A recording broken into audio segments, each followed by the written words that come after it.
we have everybody? You're missing on the corner there? You're not June. diseased or Okay, you got it? okay. You ready? Yeah. Because like, yeah, I have germs, and I don't want to do anything. For executive session about that. Say it The again. subject of executive session, I marked that on paper for June. You got that. Personnel matters, you mean? Matter subject to attorney-client privilege and litigation.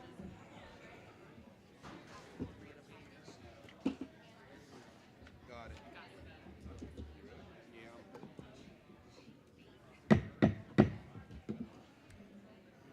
The regular monthly board meeting of the Ambridge Area School District Board of Directors on Wednesday, February 19th, 2025 is now called to order.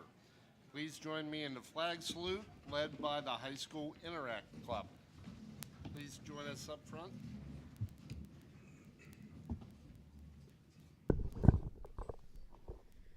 I pledge allegiance to the flag of the United States of America and to the republic for which it stands, one nation, under God, indivisible, with liberty and justice for all.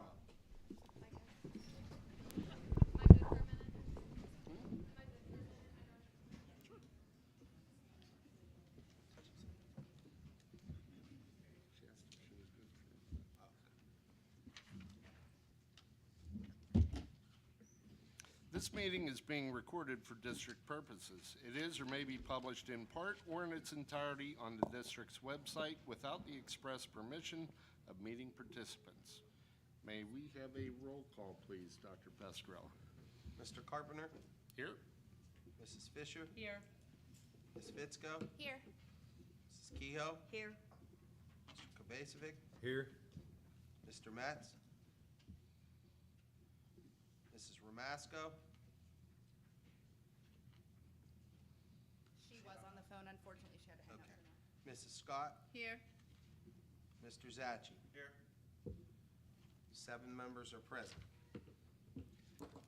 Okay, thank you. Sunshine Law, please. The Board of School Directors held an executive session on Wednesday, February 19th to discuss personnel matters, matters subject to attorney-client privilege and other confidentiality laws, and litigation or threatened litigation matters. Okay, thank you. Any correspondence? None this evening. All right. I'd like to get a motion to accept or correct the minutes of Wednesday, January 8th meet and discuss meeting and Wednesday, January 15th board meeting. Is there a motion? Second. Thank you. All in favor? Aye. Any opposed? Thank you. Motion to accept the treasurer's report dated January 2025. Thank you. Second. All in favor? Aye. Any opposed? Any addendums to the agenda? Hearing none, I believe we have a lot of presentations and recognitions tonight, which is awesome. First and foremost, our illustrious high school theater department.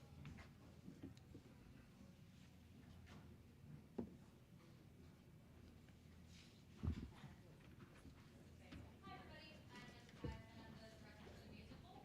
This year we are doing Footloose. We're really excited about it. It's going to be a lot of fun. We're going to do the closing number from the show for you very quickly.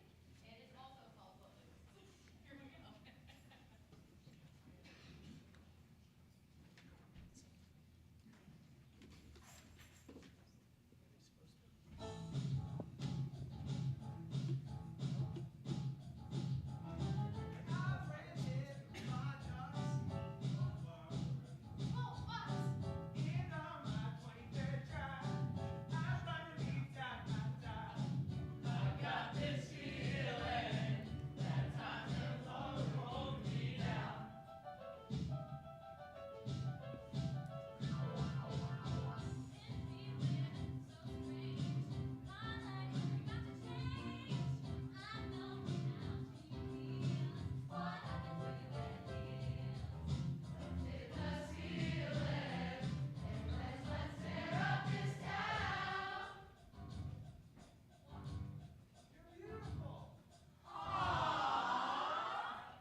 All right. You guys can get back to rehearsal, and I will do the proper acknowledgement if you Great don't job, mind. guys. Thanks. Great job. Nice job, everybody. Thank you. So the high school musical theater department, under the direction of Doctor, not yet, right? Mrs. I'm used to saying Dr. Brad Townsend, the pit band. Mrs. Jessica Patterson will proudly present the musical Footloose. This should have been read before, but they were sitting around, so we're going to send them off. The explosive movie musical bursts onto the live Bridgers stage with dynamic new songs augmenting the powerhouse hits from its best-selling Oscar-nominated score, Footloose. Celebrates the exhilaration of youth, the wisdom of listening to one another, and the power of forgiveness. There will be 2 evening shows on February 28th and March 1st at 7 p.m. The final show will be a Sunday matinee on March 2nd at 2 p.m. Do you want to hear the actual individual students? Do you want us to? Yes. Okay. I wasn't prepared to read this. I thought someone was going to read this on the board side. All right, so this year's musical will feature the following students.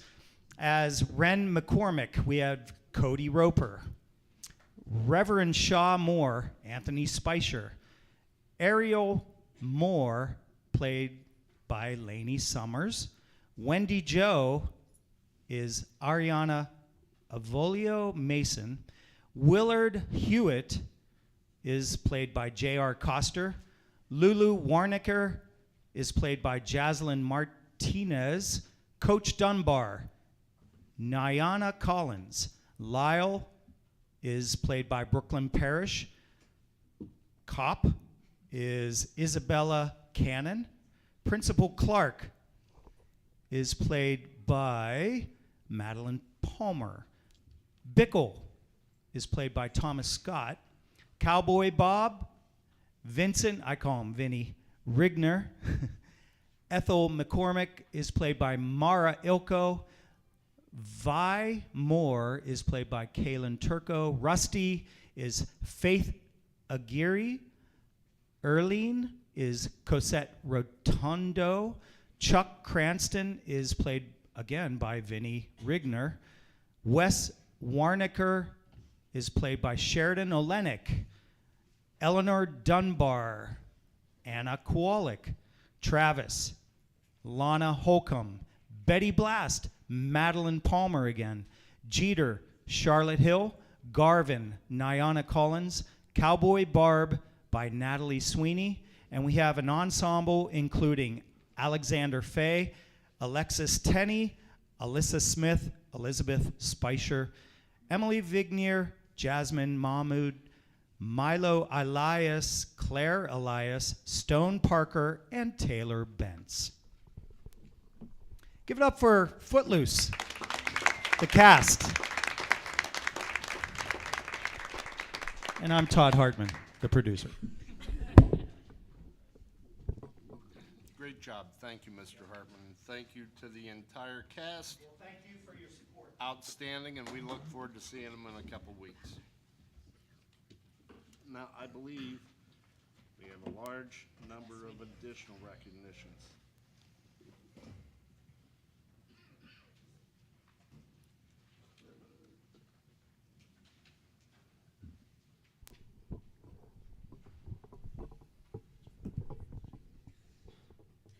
PBS show Lila in the Loop. We are thrilled to announce that the following students' artworks have been selected for use in the Lila in the Loop upcoming episodes. Aria Baltimore, 2nd grade Highland, EP 31, Lila the Lefty. And come forward if you're present, please. Sarah Barfield, 2nd grade Highland, EP 39, Treasure Hunters. And we'd also like to acknowledge Mrs. Amy Was for assisting in this project. Stand up, Amy. Here.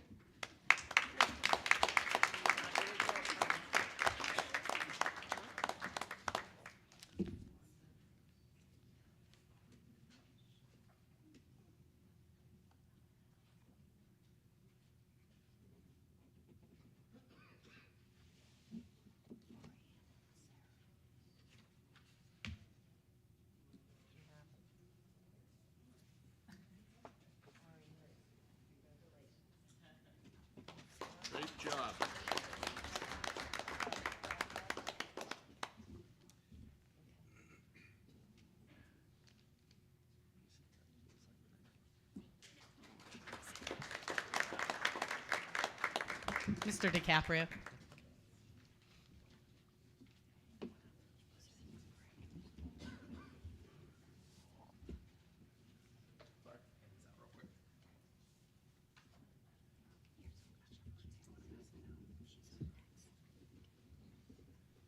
Good evening, everyone.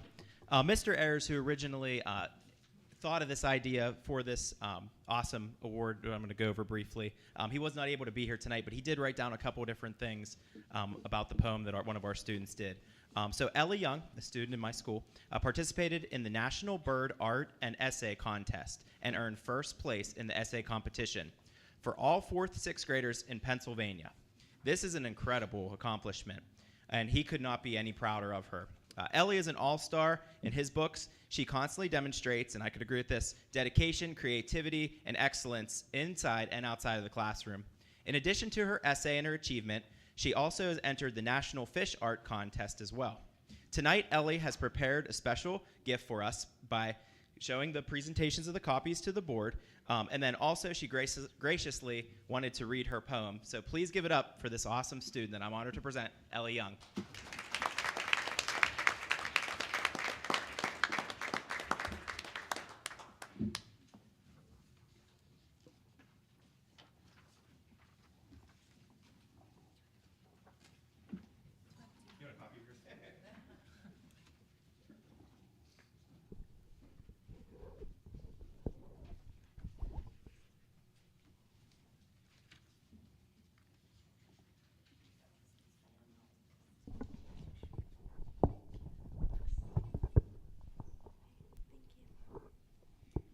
Dear American goldfinch, I saw you outside my window.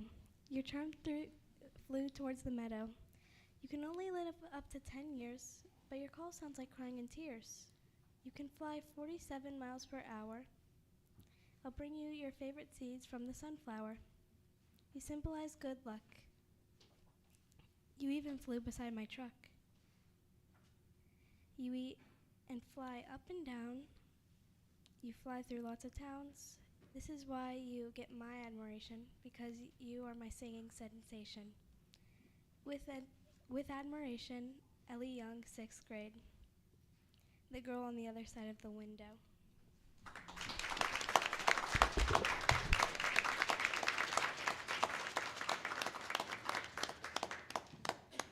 Who's taking pictures? Pictures?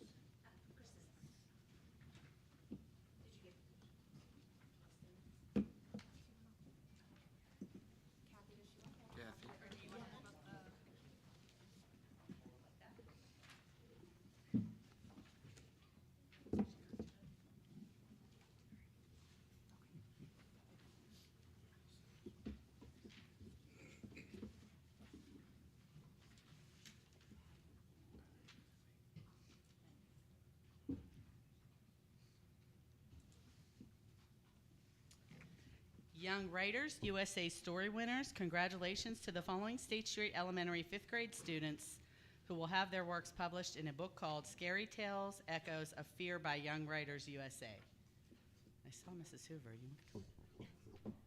Mrs. what? Mrs. Brock. Where is she?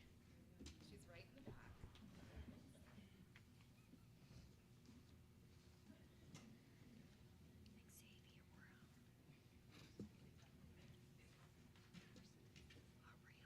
The students were challenged with writing a 100-word story, which is very difficult. And so the winners of the contest whose stories will be published in a book are Xavier Brown, Aubriana Delon de Luigi, Luca Fabinich, Marty Kirsch, Bailey Knox, and Jackson Payne.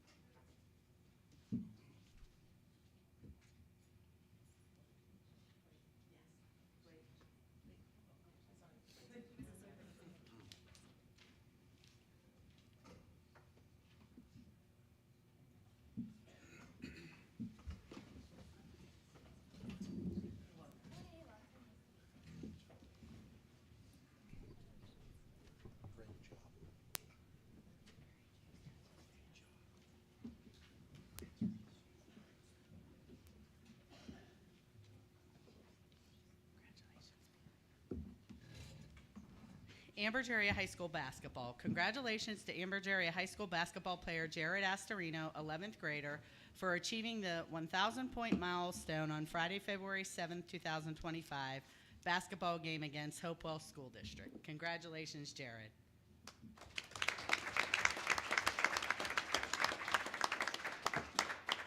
Katie Quiz Kids Contest, CBS Pittsburgh. The following 12th grade students participated in the Katie Quiz Kids Contest.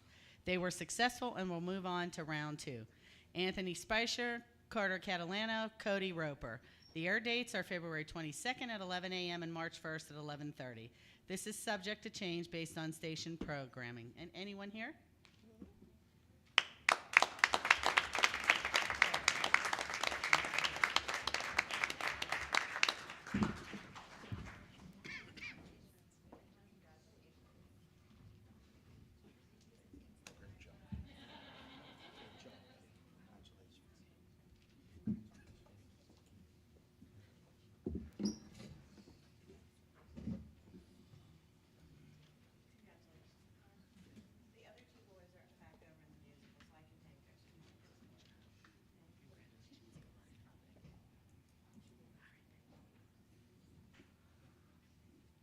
Ambridge Area High School chapter of the Technology Student Association, TSA. The Technology Education Department is pleased to announce the results from the 2025 PA-TSA Region 1 Conference held on January 25th, 2025 at Blackhawk High School, Beaver Falls, PA. And if you hear your name called and you're present, please come forward. High School TSA Region 1 2025 results. 27 members of the local Ambridge Area High School chapter of the Technology Student Association, competing against over 200 students from 8 local schools, captured 50 individual and team awards. They are now eligible to compete against hundreds of students at our state conference that will be held at Seven Springs Resort on April 23rd through 26th. Please congratulate the following members for their accomplishments. Board game design, second Isaiah Kovach, Lily Carpenter, Bella Spencer.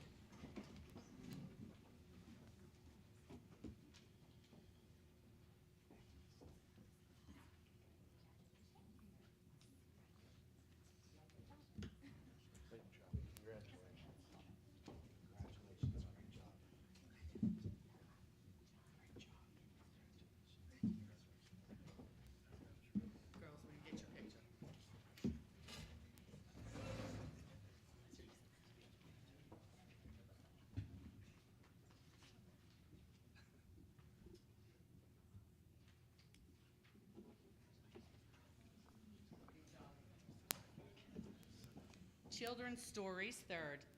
Jana Rusnak, Hannah Larimore, Charlotte Hill, Logan Simoniak, Mason Herbuth. If you're present, anybody?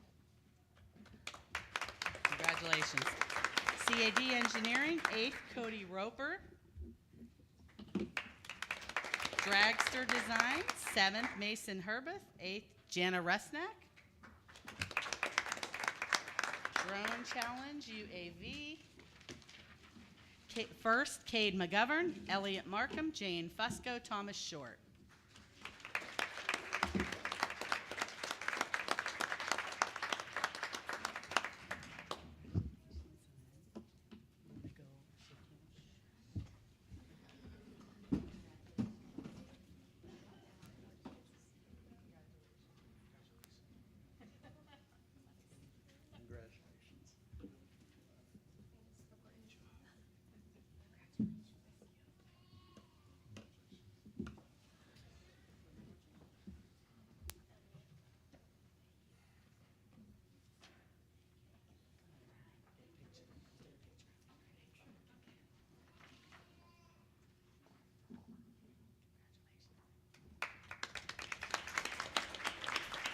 Extemporaneous presentation, 6th, Nyana Collins, 8th, Connor Brenner.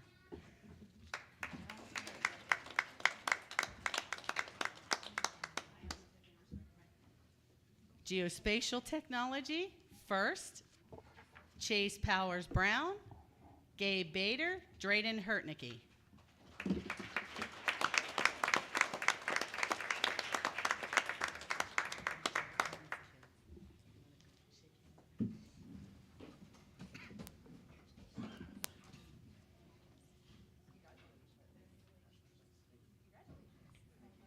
Great job. Congratulations.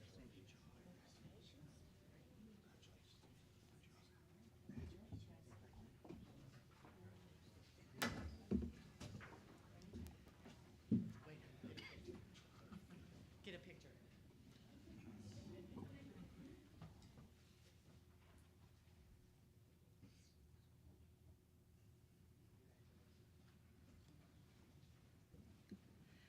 Music production, first Anthony Spicer, and he is at play practice. Photographic technology, third Hannah Larimore, fourth Isla Ozenich. Prepared presentation, eighth Connor Brenner. Promotion design, second Jane Fusco. Structural design, third Charlotte Hill, Mason Herberth. Fifth Tyler Rambo, Connor Brenner. Fifth Jada Laurent, Cade McGovern. Eighth Lily Carpenter, Bella Spencer. 10th Isaiah Kovach, Cole Lovett.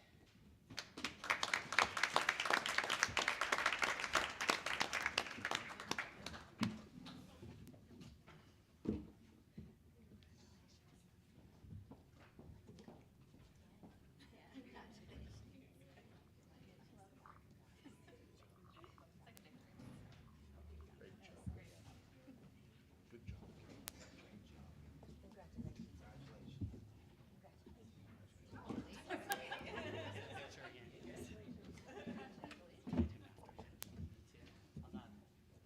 Great job.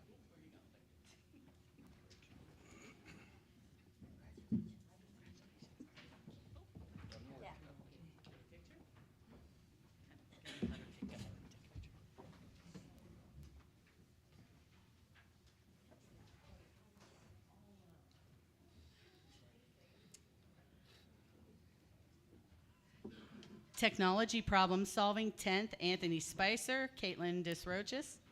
I know Caitlin's here, right? Am I pronouncing it right, Caitlin? No. What is it again? I do it every time.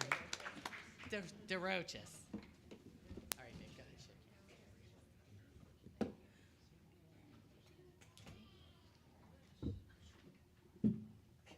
Congratulations.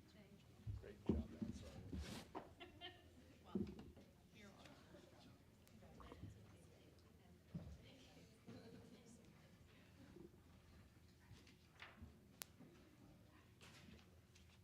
Where's your certificate? Come over here.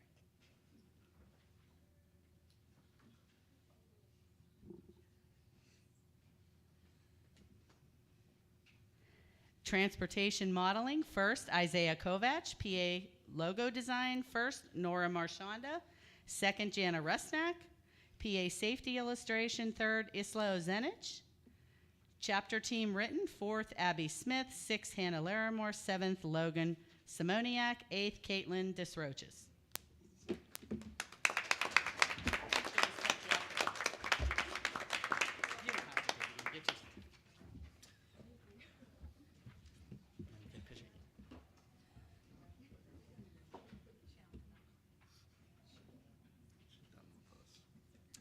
Technology Bowl written, second Anthony Spicer, seventh Elliot Markham. Eighth Cade McGovern, 10th Gabe Bader. Forensic Science written.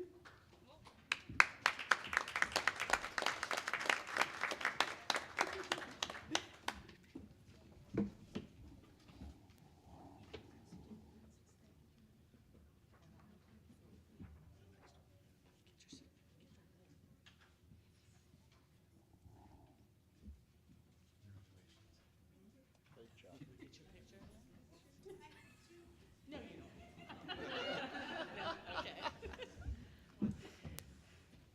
Forensic Science written, 7th Elliot Markham. Mr. Benjamin Holmes, Mrs. Pamela Green, Mr. Zachary Dugan, and Mrs. Kristen Holmes served as co-advisors for the Ambridge Area High School chapter of TSA at the conference. Ambridge Area Middle School TSA. Mr. DiCaprio, do you want to do this? No? Okay, all right. TSA motto, learning to lead in a technical world. On Saturday, January 25th, 2025, 7 students from the Ambridge Area Middle School joined the high school team to attend the Technology Student Association's Region 1 conference and competition. These students went up against over 100 of their peers from other districts in the area, such as North Allegheny, Fox Chapel, Pine, Richland, and Blackhawk. Electrical applications, first, Jason Davis. Tech Bowl, third, Jason Davis. Systems Control Technology, first, Colin Waters, Tyler Pinchot, Ian Fusco. Challenging technical issues, second, Jada Palmer, Evie Bugatti. Third, Jocelyn Disroches, Colin Waters. Digital photography, third, Evie Bugatti. Children's stories, third, Jocelyn Disroches. These wins qualify our participants to attend the TSA State Conference and Competition this April at Seven Springs Resort, where they could potentially qualify for the national competition in Nashville this summer. Congratulations to these competitors. Great job. You should be proud.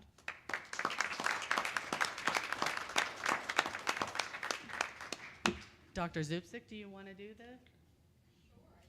Sure.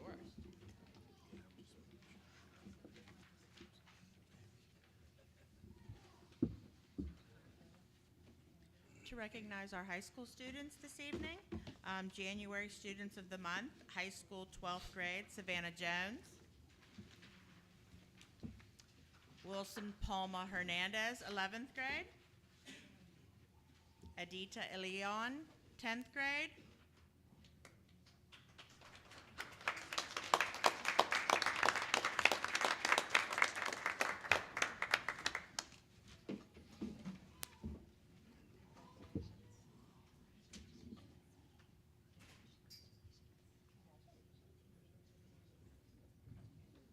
picture, yeah.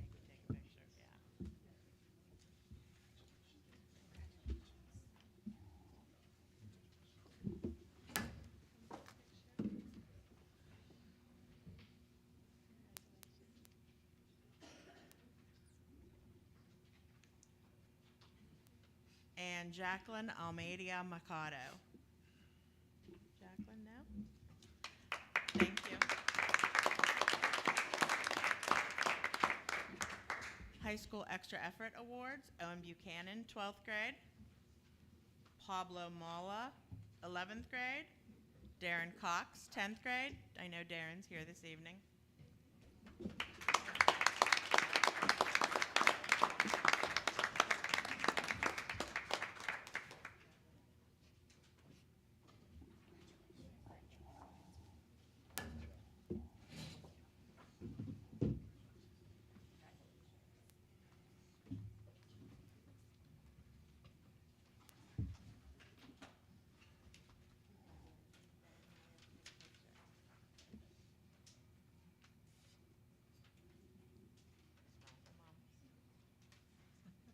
Sister.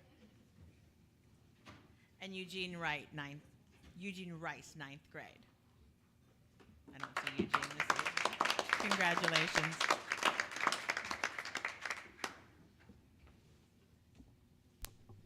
And I'm honored to present the middle school students of the month. For 8th grade, Sydney Cratcheville. For 7th grade, Gunnar Matos. And for 6th grade, Avery Broadmerkel. Avery's in attendance.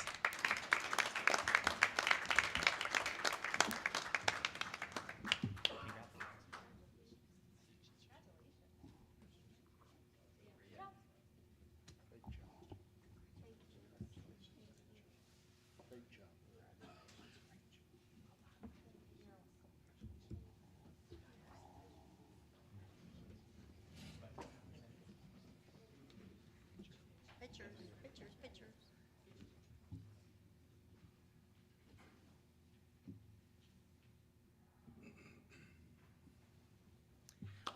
Also, I will say in attendance is the teacher of the month, Miss Amy Fedoric. Thank you for all you do.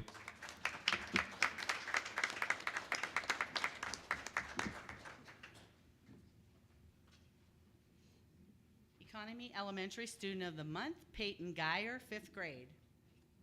Congratulations to Peyton. Highland Elementary Student of the Month, Natalia Smith, 5th grade.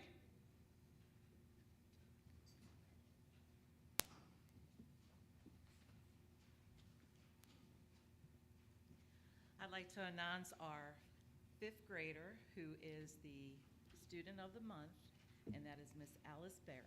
Come on down.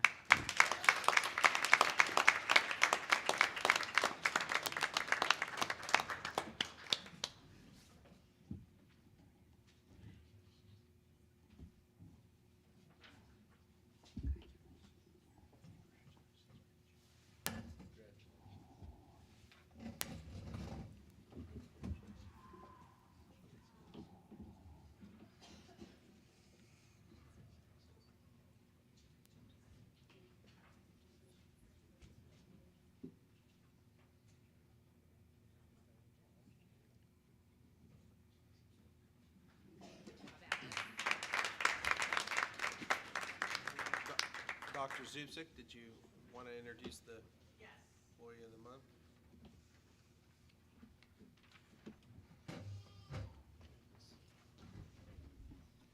We are excited to announce that Maria Catula has been selected for February's Employee of the Month. In recognition of her dedication, organizational skills, and unwavering support in the athletic office, Maria consistently goes above and beyond her role, ensuring the smooth operation of the athletic department, from scheduling events to coordinating communications and keeping me on my daily schedule. Her attention to detail is appreciated, and her ability to manage multiple tasks without missing a beat is truly remarkable. It is a pleasure to work alongside someone as dedicated and reliable as Maria. Mr. Amadeo and I are both very grateful for her support in the high school office. Congratulations, Maria.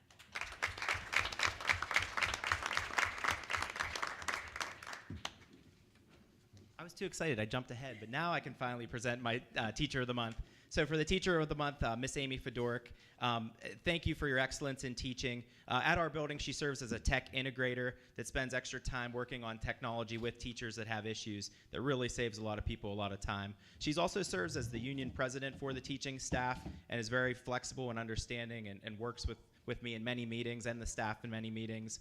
She has a love for fine arts and actually started our drama club, which takes place after school, which really gets students ready to do great things like Footloose you saw today. So I want to thank her again for her excellence in teaching and caring about the students.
Okay, I'll have the pleasure of introducing the Economy Employee of the Month. Mr. Sloan, I think I saw you come in. Can you please come up?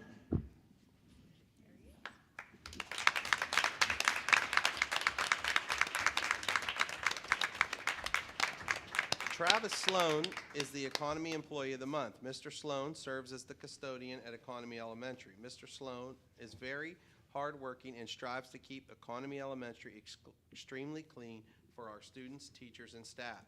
He is proactive on many issues that impact the smooth running of our school. Mr. Sloan addresses safety concerns that keep our students and staff safe. He is never idle for 1 minute of the day. Mr. Sloan maintains a marvelous shine on our hallway and cafeteria floors. He is prompt to take care of emergencies when paged.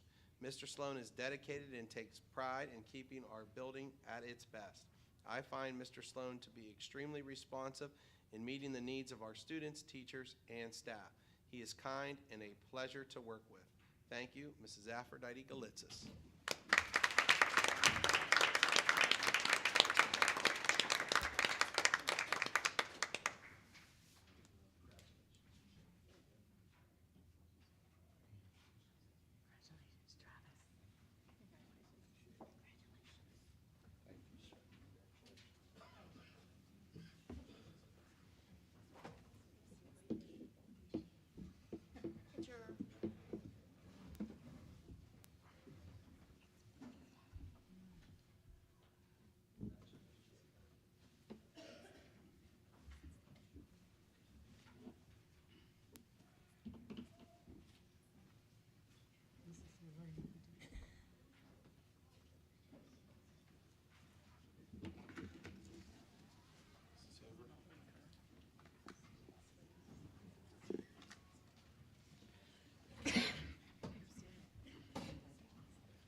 Mrs. Gretchen Klinger is the State Street and Elementary School January Employee of the Month, right here.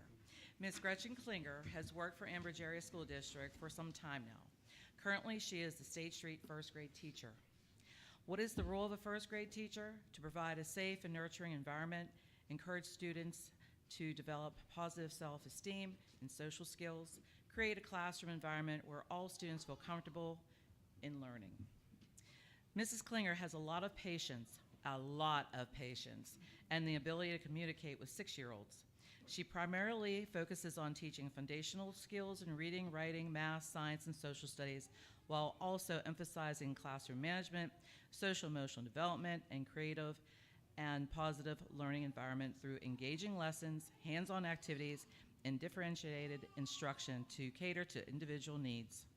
She also assesses student progress to inform future teaching strategies to meet all of her students' needs. Here is an activity that the first grade students decided that they really, really love. And we know you will love it too. Sentence starters are a way to get first graders to think and say things that are unique. We'll just put it that way. For example, I asked the students to fill in the blanks, and this is what they stated. Some of the things I couldn't say. To our first grade teacher, Mrs. Klinger, they got that one real well. So they did a great job in regards to that.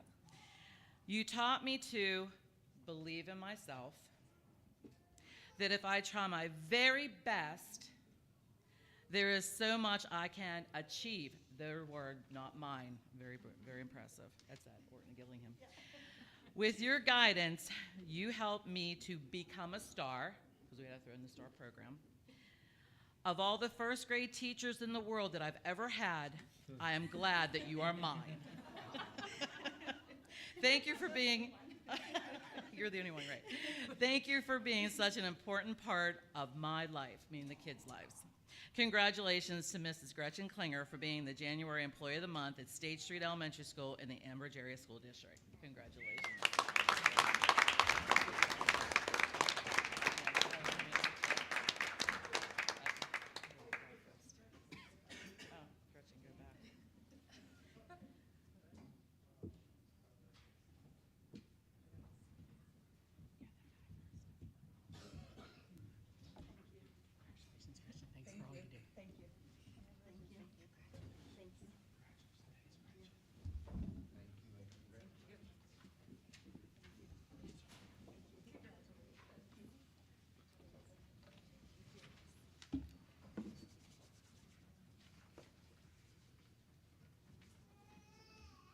And on behalf of Highland Elementary, Miss Amy Frost. Is Amy here tonight?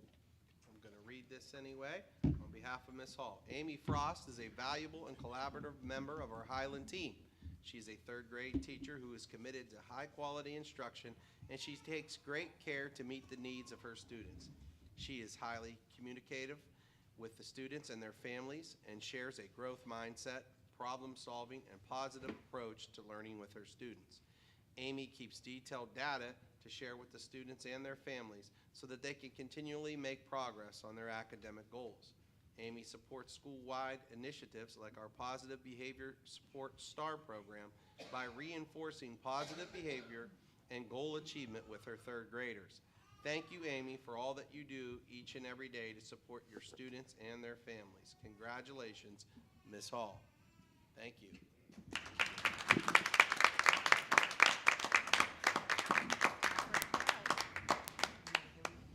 President Carpenter, before we continue, I just want you to know that I do have Kelly Ramasco on the phone now. To save. Thank you.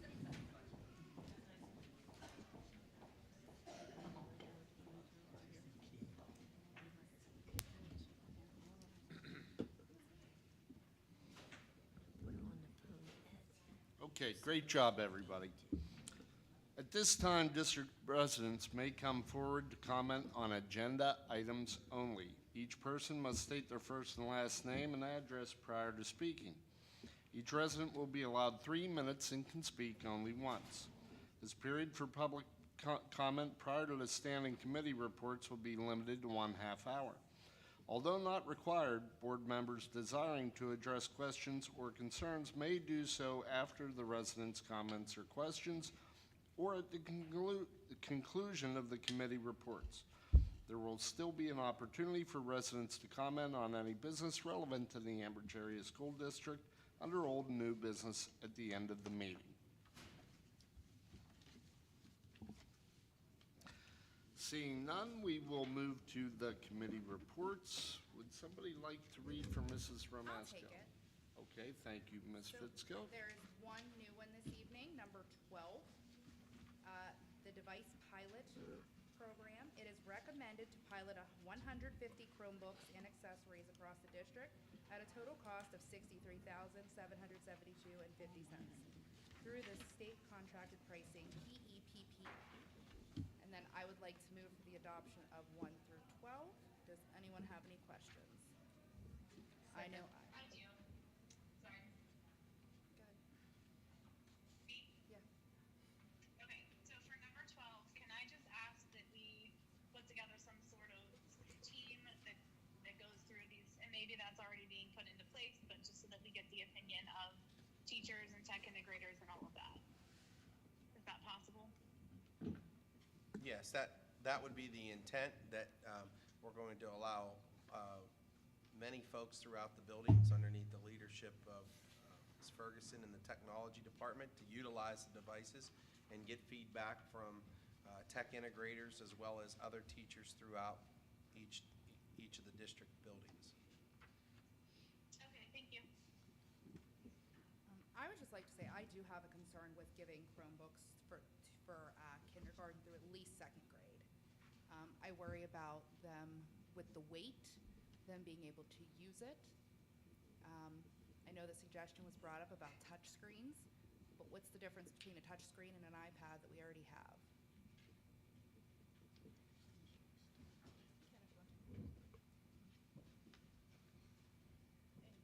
The difference between the Chromebook and the iPad is really just going to be the operating system and the management and how it functions. So it's still, you can still have a touch screen. You can get different models of Chromebooks too that can be similar and just like their weight and like how they function like an iPad, but we're really just looking at the operating system and also our management of each of those devices. Well, if we go by the presentation from last week, there'll be several different operating systems at one time, Yes. correct? So, I mean, would it make more sense to just leave the little kids with the iPads for now? Well, I mean, they're the last ones who will be transitioning. So they will have the iPads for the longest time. So they'll be like at the very end of that cycle, we'll finally be giving them the Chromebooks. Okay. And then were a lot of teachers consulted about this? Well, that's the point of the pilot, is to try it out and to see. But what not the feedback- beforehand? Well, no, because, Okay. yeah, because we need to see if they would actually like trying it and how the feedback would be for it. Right, but there wasn't a discussion with the staff. I mean, I've taken into concerns like what they've been telling me they've been having issues with laptops and iPads, and that's why we kind of came up with this. I've been doing all the research to see what's going to meet everyone's needs. So that's why we came up with this idea, and then we decided maybe a pilot would be best. That way we'd be able to kind of filter this through all the buildings, all the teachers could try it, and then we could collect feedback. When's the cycle?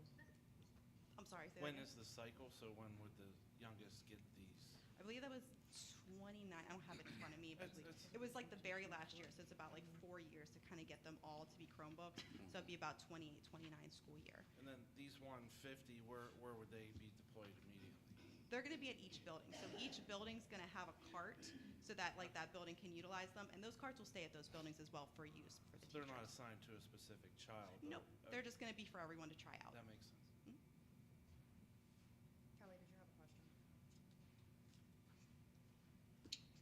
I did. So I believe the 11th and 12th graders, we're going to get them after kindergarten and first. If I'm not mistaken, I don't have the presentation in front of me right at the moment, but I guess that would be, I just have that concern also with the K through 2. I completely understand for third grade and up, why we would be doing that, or at least trying it out and seeing if this is successful, but I do have the concern for the little ones. And then my question was more along the lines of, I know you said last week that you had seen this successfully implemented in other school districts. Was it at the younger grade levels or just, for the tested grade levels or middle school and high school, or what did you find? It's for all. We have some neighboring school districts who just all Chromebooks for their entire student body. So it is I mean, everyone has different ways they implement it, but I have gotten recommendations that it works for all their grade levels, do well with them. And that's kind of the point of the whole process that you're proposing, right? Is we're not assigning them to the K through 2s right now. In fact, they're at the end, towards the end of the rollout. So if we find out through either this pilot or the usage of the other grade levels that it's not the right thing for those grade levels, we're not locked into making that decision for those Nope, grade levels, we can right? make changes to that we plan, can except make they're the very adjustments. last ones, yes. Right. So I believe that the whole point of the pilot is to learn Yes, all of this, exactly. right? Hands-on and figure out what works and what doesn't. Yes. Okay, thank you. My question still to this is, does it fit into the current year budget? How does it truly compare to the out year budgets? And what is the triangulation associated to the multiple hostings and service provider integrations that you have today? Considering you do have the HP books, you do have the iPads, and you'll have these Chromebooks. I think we asked for that last week to be spelled out a little differently, to be provided in that sense of how does it go to the budget. I know I haven't heard anything towards that. I'm not saying this is a no. We still need to be understanding of where it is. I also know last week I asked, why don't we just roll it out now regardless? This is what's being seen in other districts, and how does this fit for us? So I know we've had a phased approach. I know that we've identified that the Chromebooks should be cheaper in rollout and replacement. How does it fit into our budget, and how does it work for us moving forward? I'd still like to see that. I mean, I can tell you, I looked at my budget and I do have the funds available to do the pilot.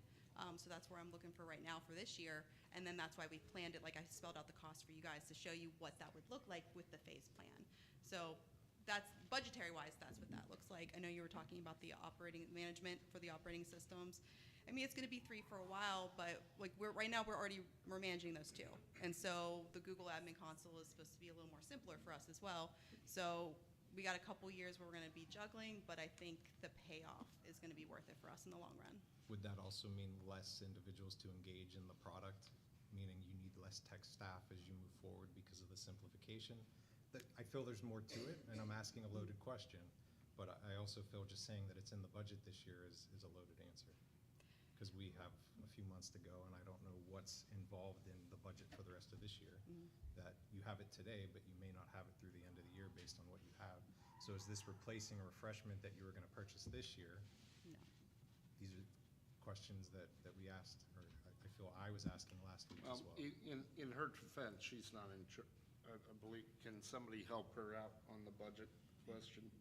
Well, what we asked her to do was to look into the budget and see, based upon what we had in the total technology budget, was there enough to purchase this dollar amount and come to the table with that answer? And the answer is yes. So obviously she's transitioned this year, so there might have been some things in some areas that the previous individual was thinking about spending that we kind of held off on, that he had kind of in the budget that she did not spend at that given point. I was just kind of looking at overall in the budget process, do you have the dollars and the funds? And I believe you met with the business manager, and the answer was yes on that. So I apologize. If I didn't get it to you soon enough, that's my fault, not hers. She jumped up to answer questions. She's just getting the questions, that's all. I'm just making sure that's on me if we didn't answer that, but I know that she was working on that throughout this time and trying to get the final costs for everything and make sure that it was underneath state contracted pricing so that we could even do this. So I know that up until maybe today or yesterday, we were still meeting to discuss, do you have all those things figured out before we could actually put it on the agenda? And we will need further technology for the testing, correct? The state is mandating that starting next year that you do online testing unless there's no indication that they're going to change their mind on that. Therefore, as we know, we're a one-to-one district in our devices. However, we know that if you do not buy insurance and you do not have a device currently because it breaks, you don't have it. So therefore, we're going to need spares. These wouldn't be handed out to those individual kids, but they would be able to be utilized for online testing during that time.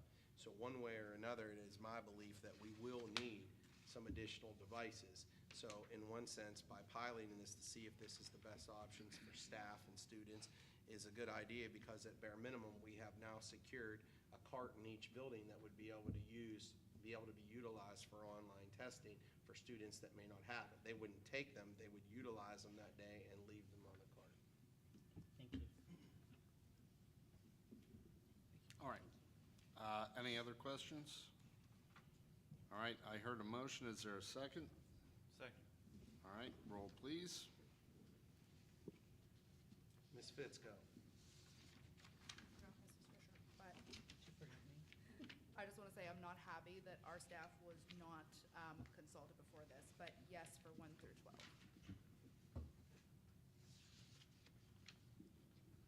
Mr. Zachi. Yes.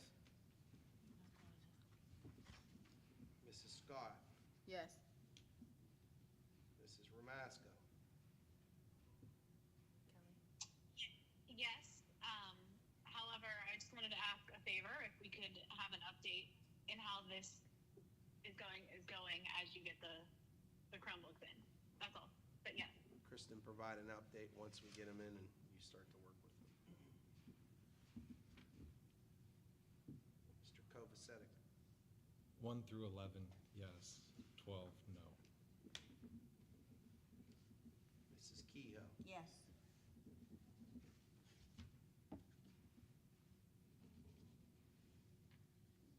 Mrs. Fisher. Yes. Mr. Carpenter. Yes. Motion's carried. Okay, thank you. Finance and Budget, Mr. Zachi. Yeah, new item number 4 this evening, the PIMS People LLC. It is recommended to approve a proposal from the PIMS People LLC to provide PIMS administrators to the district to ensure accurate data collection and reporting within the PIMS system for a total cost of $2,083.33 per month for 4 months beginning March 1st, 2025. Questions on number 4? I motion for approval of 1 through 4. Second. All right, roll. Take mine as a second. Roll. Mr. Zachi. Yes. Mr. Carpenter. Yes. Mrs. Scott. Yes. Mrs. Ramasco. Yes.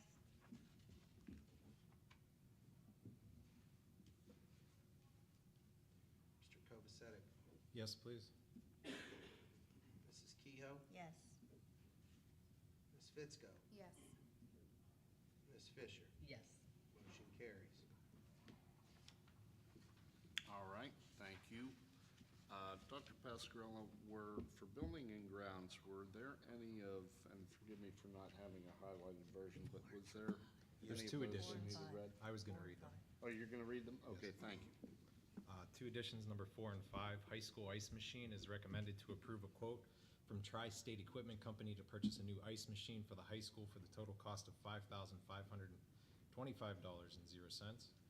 And a temperature sensors for all district schools. It is recommended to approve a quote from M&P Security Solutions to purchase temperature sensors for all district schools for the total cost of $6,613.98. Just a couple comments on those if I can. The first one on the ice machine, some of you may know, we have purchased new ice machines for the field house. We fixed the one in the trainer's room. This one is one that is used quite frequently, one of the major ones for the high school. And it has been here, I was told, since pretty much the inception of the high school, maybe 07, 08, and it just finally quit. It's used regularly for all the games and athletics and activities here. So that's why we put that one on. And you can ask questions on both. The second one, just so you understand, as you might recall, we've had to replace some freezers. This is a one-time cost to monitor those freezers, should they ever go down. Well, we pay monthly for M&P to monitor all of our buildings, but this would be setting up on all of our district freezers, the one-time cost, and then it would not increase our bill to monitor it for monthly from then on. This would then indicate and send alerts to the system and others should the freezer go down like it did before. A couple things that occurred, what we learned from that is, one, you lose quite a bit of food, and second, if you don't catch it quick enough, it could damage the entire freezer to the point where you have to replace it. So those are those two. Any questions on those? I have one. For number 4, is it going to be the same size ice machine or bigger? That's which? No, the one. As the one that, Oh, the one that you replaced. Okay. Because the one in the field house is smaller and it's not as adequate as it should be.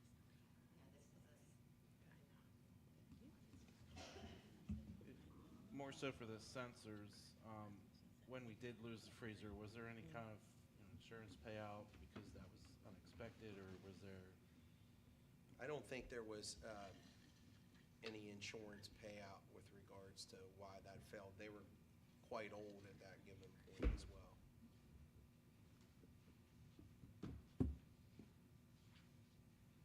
Okay. Did I hear a motion on that, Mr. Kovacevic? I didn't hear one. All right, would you like to make a motion to approve 1 through 5? Do I have? I would like to motion for approval of 1 through 5 under Second. buildings and grounds. Thank you. Roll, please. Mr. Kovacevic, Yes, please. Mrs. Fisher, Yes. Mr. Zachi, Yes. Mrs. Scott, Yes. Mrs. Ramasco, Yes. Bless you. Mrs. Kehoe, That was Yes. her dog. That was a yes. Ms. Fitzko, Yes.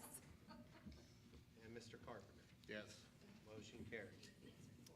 All right, thank you. Athletics, Mrs. Fisher? Yes, thank you, Mr. President. New item this evening, I'm going to read middle school volleyball net system. It is recommended to approve a quote from Sports Imports to purchase a carbon filter net system at the middle school in the amount of $8,033.50 through the state bidding process, CoStars. Any questions? Nope. I'd like to move for the adoption of items 1 through 3 as presented. Okay, thank you. Second. Thank you. Roll, please. Mrs. Fisher, Yes. Mr. Zachi, Yes. Mrs. Scott, Yes. Mrs. Ramasco, Yes. Mr. Kovacevic, Yes, please. Mrs. Kehoe, Yes. Ms. Fitzko, Yes. Mr. Carpenter. Yes. Motion carries. Thank you. Public Relations, Ms. Fitzko? I have nothing this evening. All right, thank you. Steering and Rules, Mrs. Kehoe? I have 2 items to add this evening to vote for. Item number 5, Policy 210, Use of Medications. It is a first reading. It is to update School Board Policy 210 for the administration of prescribed medication to a student during school hours in accordance with the directions of a parent/guardian or family physician will be permitted only when failure to take such medicine would jeopardize the health of a student, or the student would not be able to attend school if the medication were not available during school hours. Item number 6 is Policy 210.1, Possession/use of asthma inhaler, epinephrine auto-injectors, also first reading.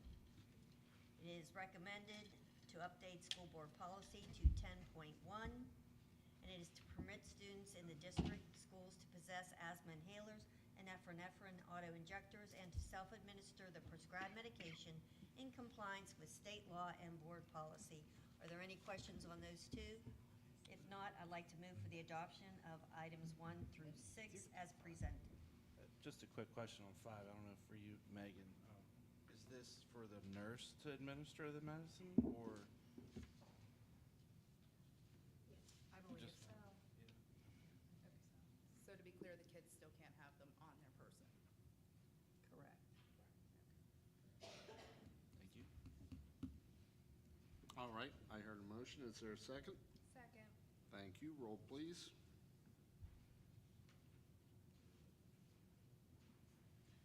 Mrs. Kehoe, Yes.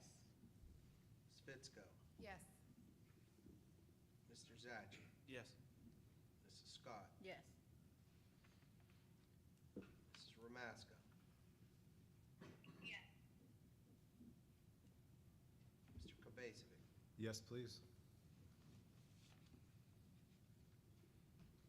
Ms. Fisher? Yes. Mr. Carpenter? Yes. Motion's carried. Okay, thank you, legislative. Ms. Fitzgerald. Okay, I would like to move for the adoption of number one. Number one, Resolution 2025-2026-8. It is recommended to adopt Resolution number 2025-2026-8, a resolution authorizing the district to retain litigation counsel to participate in legal proceedings initiated against Eli Lilly and other identified parties for claims related to overpricing of insulin purchased by the district and its healthcare plans, and authorize the administration and solicitor to execute associated agreements and pleadings. Any questions? I move for the adoption of number one. All right, thank you. Second. Thank you. Roll, please. Ms. Fitzko? Yes. Mr. Zachi? Yes. Mrs. Scott? Yes. Mrs. Ramasco? Yes. Mr. Kovacevic? Yes, please. Mrs. Kehoe? Yes. Mrs. Fisher? Yes. Mr. Carpenter? Yes. Motion carries. All right, thank you. Salary, schedule, and labor relations, Treasurer Kovacevic. There's nothing this week, this month. All right, thank you, sir. Personnel, Mrs. Vice President. Thank you, President Carpenter. I have one that was presented to me that I have to read. It is number 4, paraprofessional. The school has been changed. It is recommended to retroactively hire Amari Robinson as paraprofessional.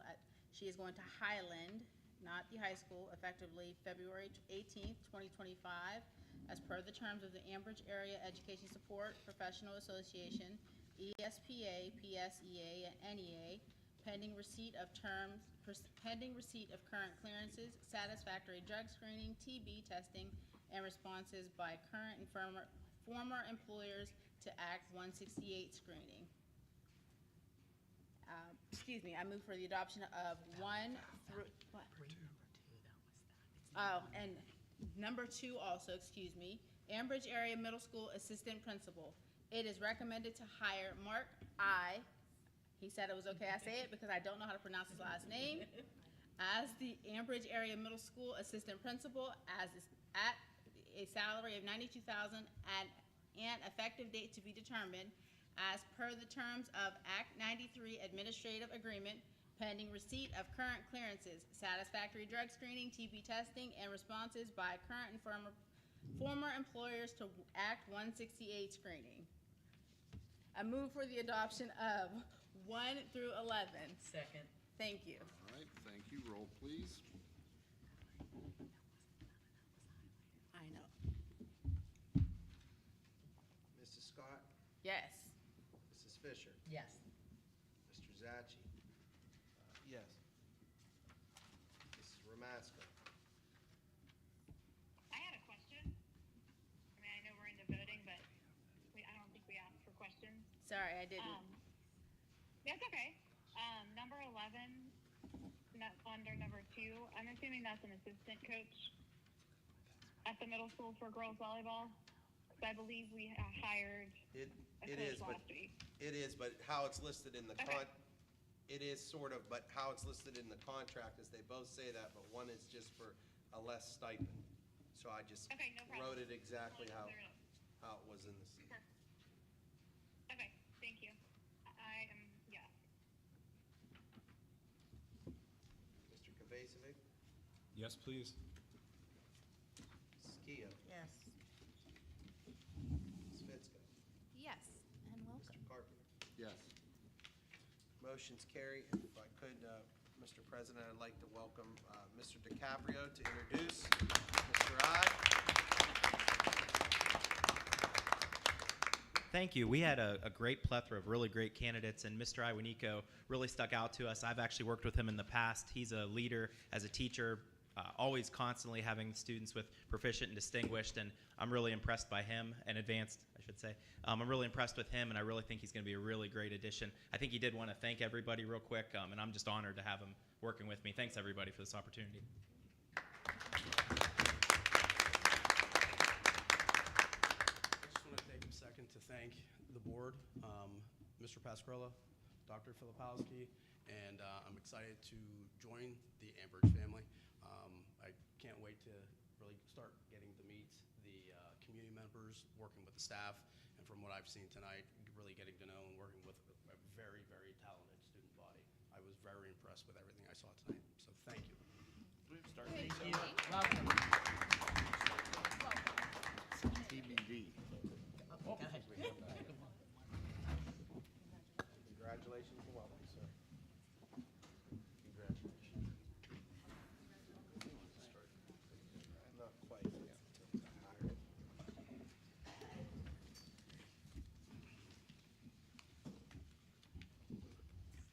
Okay, great, thank you.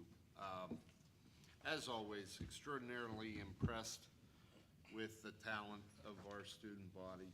They are amazing kids, and they're doing great things. And just keep paying attention to them. Go to the games, go to the concerts, go to the musical, the plays. They do amazing work. So just support them any way you can, because they deserve it, and they do a great job, and they've certainly earned it. So great job to everybody that was here, and thank you for joining us tonight for your recognitions. As always, thanks to the staff, the teachers, and staff members at every level, and congratulations to you. Welcome, and I think you'll love it here and do a great job for us, please, and for our kids. With that, I will defer to our superintendent, Dr. Pascarella. Just try to echo some of those same things. We heard a little bit of everything tonight. Really excited for the musical. That was an awesome performance here tonight. Looking forward to watching it. I'm sure everyone is. We heard poetry. We got to acknowledge kids for doing things on shows for PBS kids, and just all the students who came and got acknowledged for being the student of the month, and the extra effort, and all of our staff who we got to recognize tonight for what they're doing in our classrooms. Very exciting time. Very proud of everybody. Looking forward to an excellent spring coming up here. It's going to be a great time. Welcome. We're really excited to have you. Can't wait to get you here. And welcome to being a Bridger. Excited to have you. Thank you, sir. You're very welcome. And now to our esteemed solicitor. Thank you. I just want, probably on behalf of Mrs. Mueller, just to kindly remind everyone, if you haven't started to take a look at your statement of financial interest, that is something that it's about that time, and I'm sure she will be circulating that. You can find that online as well, but that's due annually to be filed with her locally by May 1st. So if anyone has any questions or concerns as you go through that process, this is information for 2024. So just let me know, and we'll get that done. Thank you. Great, thank you. It's now time for old and new business. Any district resident who desires to comment on any business relevant to Ambridge Area School District should now come forward. Each person must state their first and last name and address prior to speaking. Each person will be allowed 3 minutes and can speak only once.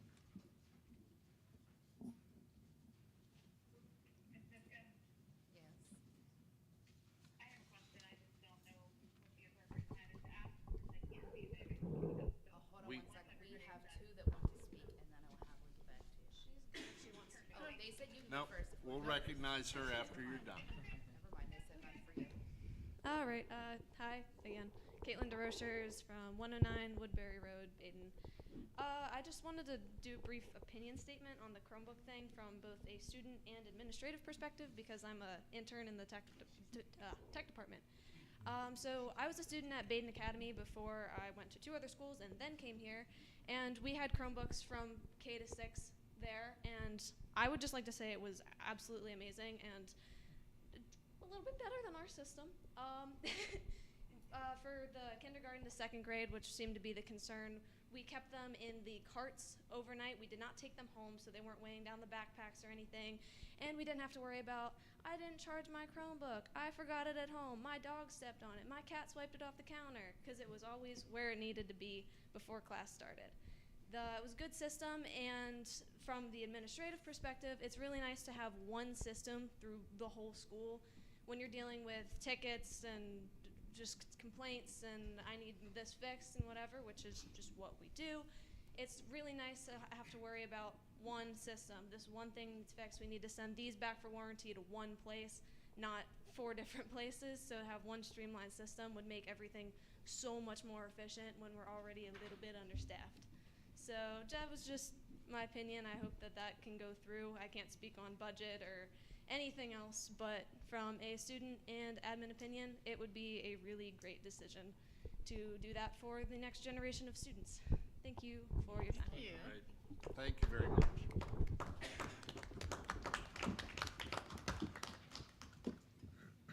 I don't need the microphone, I'm loud enough. I'm Denise Duncan, I live on Sunset Avenue in Amherst, Pennsylvania, and I have brought Abby, those of you that know the superintendent in the school that signed on for a therapy dog, and Abby is now 2 years old. She makes her rounds, she was in the high school, she goes to middle school, she visits all the students and all the staff. We've been in small groups. The kids and all the demeanor of the staff changes once she enters the room. It's great to have her, so I appreciate all you guys getting on board with this. Gateway School District is now adopting one in their middle school. So the new thing is to get therapy dogs into the school to help students, staff, and faculty with the daily lives. Because it creates less stress and everything else. So I want to thank you guys for letting us do that. I appreciate it. Congratulations to our new member here. I'm looking forward to seeing him. I also am the incoming Rotary president coming in.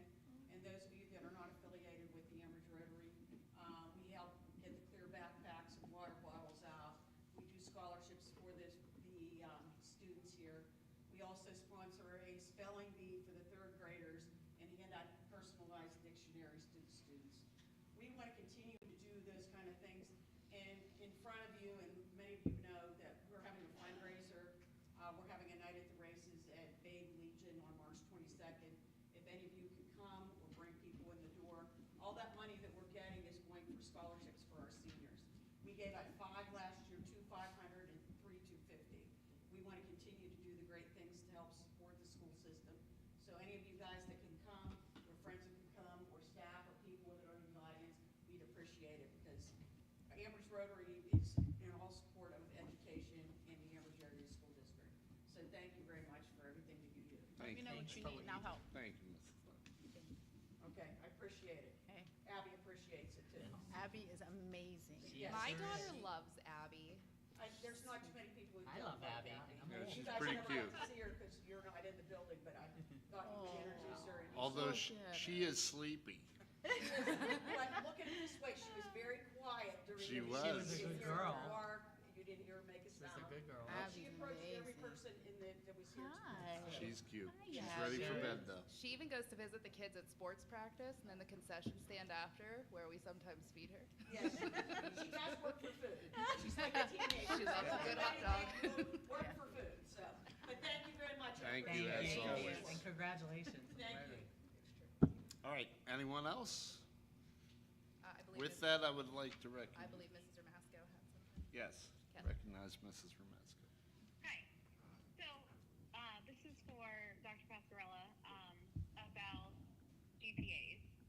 President Carpenter has been helping me kind of through the process, and I know he's spoken to you about it. And I just wanted to start by saying that Dr. Zubsik and the guidance department have always been wonderful with updating GPAs, especially in the difficult tech situation we had when we got the new program. So all of that has been wonderful. So I want to start there. What it seems to me, I've had several parents come to me about this. I don't know. I have a senior that graduated and I have freshmen, so I have no idea. But what it seems to me from some parents that have come to me and addressed the situation is that maybe, and I wanted to bring this up tonight because I know Kristen is there as well. Is there something that we are missing from Infinite Campus that is keeping us from calculating our GPAs by the 9 weeks? Because I know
So it is accessible. You can see for each quarter what your anticipated GPA would be if the course was finished.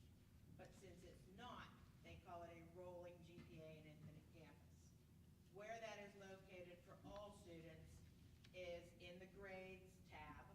It's on the right-hand side of the student information page. If you go to grades, there's a little drop-down menu, and it will show you quarter one, and it will give you what the anticipated GPA would be if that course was finished. Courses go on the transcript for an official transcript at the end of the second semester if it's a half-year course. So that course is finished, it's completed, it's into the official GPA that goes on the transcript. Then you have your third quarter, which is your rolling or your average. And then your fourth quarter is when your full year courses are finished, and that is able to be put on an official transcript. But again, in the meantime, that rolling or anticipated grade point average is available for each student. And also it gives you like an anticipated grade point average if that is anticipated to change upon completion of the coursework. The problem we're running into, and this is where I think you might even be able to assist, is that when we design the transcript in Infinite Campus, they do coding, give us a program, we hit a button, we get a report. It's like a pre-canned report. That transcript was not designed on the inception of the student information system in Infinite Campus to put the rolling or anticipated transcript or anticipated GPA on the transcript. So your transcript is an official transcript that gives you your official GPA with the courses that are finished at the end of the second semester, and it also on your official transcript will give you your full year courses that are finished at the end of the fourth quarter. Where we're running into the issue is that we don't have a NICE report that officially says to a parent or a college or a scholarship committee, hey, this is the anticipated or rolling grade point average. Try as we might, we haven't found the report that brings that nicely. And I believe the conversation was that we would have to rewrite the code for our transcript to get it to go on the transcript. It's not impossible to, per se, edit a transcript, but there's always that concern that as we're like making an edit to an official document, that someone could accidentally transpose something. So it's not impossible, it's doable, it's not pretty right now. And I don't think we've found something that's possible in a report yet without recoding or reordering a new transcript update, which I'm going to assume that that would be at a cost for Infinite Campus. Oh, yeah. Can we find out what that cost Well, is? I don't have a problem with the cost. Okay, That, but that's where we are in the well, process. but let's just start with that. But when we went at this one time before, we tried to ask them to be able to just do the rolling GPAs, and that's what we paid for to be able to get. I was unaware if there's any option that's going to allow you to do that on the actual transcript. I don't know, yes. Okay, so if that is an option, that was the option we were looking for originally, I think. Being mindful, though, to what you're saying, that when you give a quarterly rolling one, that's not official because things can definitely change. So somehow that has to be noted, I think, to colleges in some regards. I also have one more thing I'd like to ask you to do because I started that, but I think it might be best served at your level and your role. People are more on it. Not everyone was at the superintendent's meeting, but I asked, how many people are printing official transcripts at the quarter out of who was there to the best of their knowledge? No. We send what we give a rolling update like you're saying, but they don't have official transcripts. So I think we have a couple action steps. And I know you weren't here, Kristen, when we asked that the first time.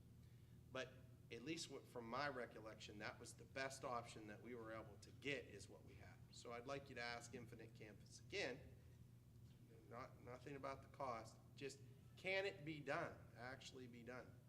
Because my understanding was No, it could be done in the way that they gave us and we paid for that. And then you would have to manually, like you're saying, which is not pretty, but do it that way. And that was the direction by which we were moving, is that we would do it manually, understanding that it was an estimate. So if it can be done by the program, that would be even better. And I also would like to ask you, maybe it's guidance counselors, maybe it's yourself with the principals. I would like to know what other schools, and if so, are they able to, run this report on an official transcript at the quarter? Are they doing that? And if not, maybe some samples of what theirs looks like, so that we might be able to then go to Infinite Campus and say, these are your competitors, right? And this is what theirs looks like. This is something that we want ours to look like, right? And so it's worth doing that, because we found that 6, 8, 10 schools in the area are doing something similar, and we want to be able to do that too. So those are our two asks, if I could have that. But at either rate, I guess there would be something that would note that this is just the end of the quarter, which is the best estimate that you have. And in the meantime, even though it's challenging and you are worrying about maybe, I can't remember the word you used, but basically overwriting a transcript and causing an issue, that is what we're doing upon parent requests for that, right? We're offering that. And additionally, what I can share is that it's been best practice or common practice that when we get a request for a student that perhaps is applying for a scholarship, where their grade point average might impact what they get financially to supplement their education, or if it's based on an early entry before you really get like that quarter or that semester grade, that when we send the transcript as it is at that moment, we would also send a copy of their class schedule and a copy of their most recent report card to show the quarter grade, to show the rigor of their coursework, and to show if they're trending in a certain direction academically. Are they maintaining the level that they've been maintaining for the last several years? Are they trending in a positive manner, taking harder classes, getting better grades? Or are they trending in a negative manner, taking an easier track for their courses and maybe not doing as well in their grades? So even though before Infinite Campus even, there were ways to show our students' efforts in their academic coursework before the semester ended or before the year. And I think those are ways that other people are doing them, but it doesn't appear to be the way that our families are looking to have it done, if we can do that. So let's try to avoid the manual override if we can get a price on how to do that, and also find out some other companies who are doing it, so we could say, hey, other companies are doing it, and try to get that. But in the meantime, we want to make sure too, I should have said this better, not just if they request, but that we offer to people when they come in, hey, listen, if you would like us to update, if it's going to impact your admission into this or your scholarship there, we're willing to do this until we could try to get it streamlined. I think that's the other key component. And I'll be happy to work with Kristen tomorrow to get that started. Any other questions, Mrs. Ramaska? I do. I have some follow-up questions. Okay, so is the rolling GPA, if I'm understanding correctly, that is going to include every grade at the end of every 9 weeks, correct? Whether the course is ended or not, correct? Yes, it will give you what it is at that moment. Okay. And that's the rolling. Okay. So then, I guess I'm still confused, Dr. Passarella, to your point as far as how the GPA would, like how it's going to change, because they've already finished that 9 weeks. Like I definitely don't think it should be in the middle of 9 weeks, because of course it's going to change. But if we calculate our GPAs by the 9 weeks, how would giving that to a college matter? Because that grade's going to count no matter what, because it's a 9-week grade that's going to go into that transcript GPA.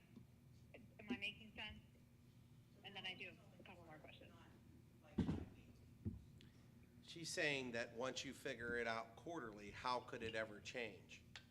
My opinion is that if you get an A in the first quarter and you turn that in, you would have a higher GPA than if you then go ahead and get a D in the next quarter and the next one after that.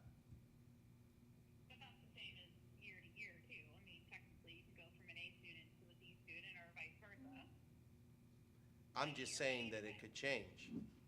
You asked me, how could it change? I'm saying, if the second 9 weeks, you got an A in the first 9 weeks and we figure it out and you turn it in, and then they ask for, I don't know that the college would, but if the college then asks, well, that's fine, but before we award this, we want to see it after the second 9 weeks or the third 9 weeks.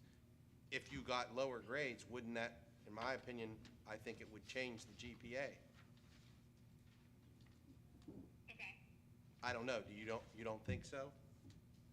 Well, I mean, it will obviously change the GPA, sure, but like, so does taking different courses the following year in high school. Does that make sense? So like, because we calculate every 9 weeks and not a final grade, it's almost like your final grade, your transcript grade is every 9 weeks, really. But I think that, realistically speaking, because that makes sense. I mean, some people might accept you after your junior year, and that's what they want to see. Other colleges could say, hey, provide me an update, whether that's just in a report card or it's an actual transcript.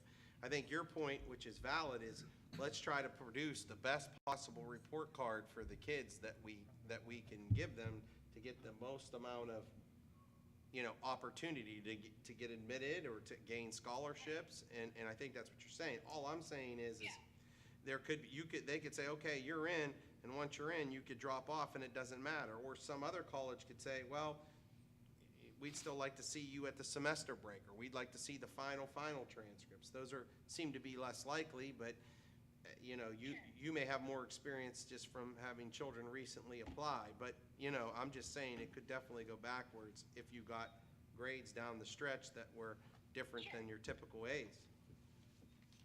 So when you were saying for Dr. Zubcic to look into like what the other school districts are doing, can we? I think this would be helpful as just a suggestion, but can we ask them if they're maybe just running those transcripts at the student request? Like, obviously, we're not going to provide a transcript to every single student at the quarter, right? I mean, unless they need it for a scholarship or a program or something like that they're trying to get into. So maybe they're not doing it for everyone, but maybe they are doing it by request. And I do agree that manually isn't really the best option because for many reasons that I could go on and on about, but no one wants to hear all of my things. So, I mean, I don't think that's the best. It's nice that we're doing it in the interim, but if Infinite Campus can provide that, I agree. I think that we should, regardless of the cost, be providing that. I agree with that, except for last time, that was the best that they said that they were able to do, my understanding, because we asked for the same thing to occur, and that was the best they could do. So I'm hoping that if Dr. Zubcic comes up with some other companies that use that and then could say, hey, other companies are doing this, So I think you should do it too. It should benefit your customers, not just us, but other customers that are using it. That might help get them to say, yes, this is worth an investment. I don't know. But most of the folks that responded to me, which was a limited population that I could remember, were saying things like, we run the final transcripts then if they want early admittance at the end of their junior year, and then we provide them with a report card or some kind of report showing that they're continuing in the right direction. Now, that was at their level. They may not know it as well as the principals, but so that's why I'm asking. They seemed confident in their answer, but we're looking for somebody that does it the way that you're looking for, just to try to look at their reporting to help maybe push forward, because the easiest way is not to have them manually do it all the time, is to have the report being able to be done by the system, which is what we asked for the first time. Right. So maybe it's something we don't even have to pay for. They just haven't done what they were supposed to do. I don't know. Who knows? But either way, I wanted to bring it up with everybody in the room, so I appreciate you taking the time. And thank you to all of you that are trying to get it solved. And to be clear, in the meantime, anybody who's coming in for early applications or scholarships, they should be offered to do it the manual way now until we, or whatever that college might just say, no, we want the juniors and print out the rolling. That's fine. But if they say, no, they're looking for the best up-to-date transcript, then we have to do it manually until we work on solving this problem.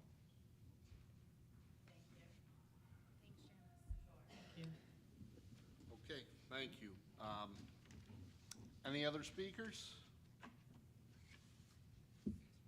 All right, with that, is there a motion to adjourn? Second. All right, thank you. All in favor? Any opposed? Meeting adjourned.